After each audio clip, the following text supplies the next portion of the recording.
Mr. Chairman, the 14th Amendment of the Constitution and the Title VII of the Civil Rights Act of 1964 prohibit discrimination on the basis of sex. That has been the law of the land for decades. Unfortunately, Joe Biden is confused. Shocker. The Biden administration and their, quote, gender Taliban can't even define what it means to be a woman. They are erasing what it means to be women and endangering women and girls in the process. The Biden administration's Equal Employment Opportunity Commission in April of this year updated guidance on what constitutes sex-based discrimination. Under the Biden administration's guidance, use someone's biologically correct pronouns or their legal name, guess what? It's workplace discrimination. Acknowledging someone identifies as a different gender without their permission, workplace discrimination. Insist that biological men use the bathroom or locker room designated for biological men and not terrorize women and girls in the girls' bathroom, workplace discrimination. Where did we lose our way? This is absurd. I tell my kids, when you come home from school with pronouns, you don't come home from school with pronouns, you come home with A's and B's. I don't want to know your pronouns. I don't care about your pronouns. That is not what we should be talking about in school. We should be talking about A's and B's, math, writing, and arithmetic. This guidance by the Biden administration infringes on the First Amendment rights of American workers, threatens the safety of women and girls, and serves to further erase and erode what it means to be a woman. Which leads me to my first question, Ms. Wiley. Can you define what a woman is? A woman is a person who says she is. And let me just tell you one story about this, because when I was a child... No, you're not going to tell me a story. We're not doing that right now. It's not story time. Yeah, it is story time, because when I was a child, I was called a boy. No, it's not. I'm going to reclaim my time. Be quiet. I'm going to reclaim my time right now. Biological women are real women.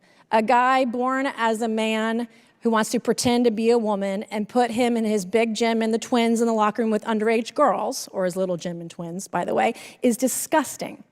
I have a daughter. She turned 14 last year. I took her to a store called Aerie for her birthday. We went shopping for an hour in downtown Charleston, South Carolina.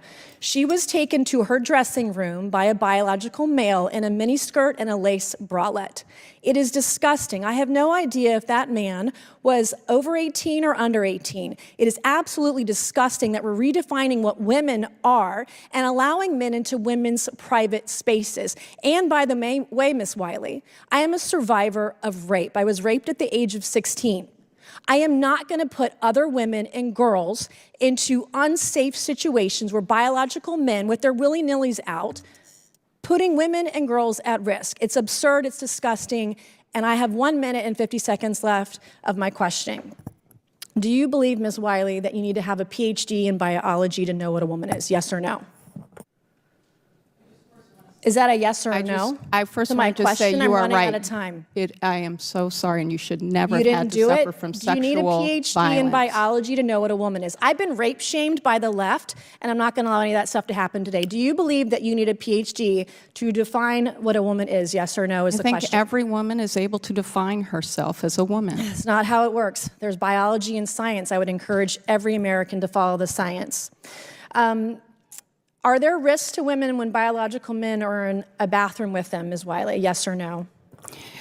We have every reason to want everyone to be safe. Can't even answer the question. We are so not the left, safe everybody, or listen unsafe. to the left today. They cannot say yes or no when in asking whether or not there are risks to women when biological men are in the bathroom. Can't even say yes or no in the hearing today. This is lunacy. This is absurd. This gender-bending ideology of the left is disgusting. It's absurd, it's absolute lunacy, and it is a mental health issue in our country. If you agree with this ideology of allowing men into women's spaces, you have a mental health problem in this country. I don't have to go on about the Planet Fitness in Alaska just a few weeks ago or months ago where this guy in his boxers is in the locker room shaving and there's an underage girl in a towel in the locker room with him. This stuff is disgusting, and I'm going to do everything in my power as a conservative woman in this country, in Congress, to protect all of our women and girls from this lunacy that's happening in the country today. Thank you, Mr. Chairman, and I yield back. Gentlelady yields back. Chair recognizes. Mr. Chair, I ask unanimous consent to enter into the record a new report from the Southern Poverty Law Center that describes how pseudoscience has become a tool to manipulate public opinion and advance legislation and legal actions targeting the LGBT community. Without objection, so ordered.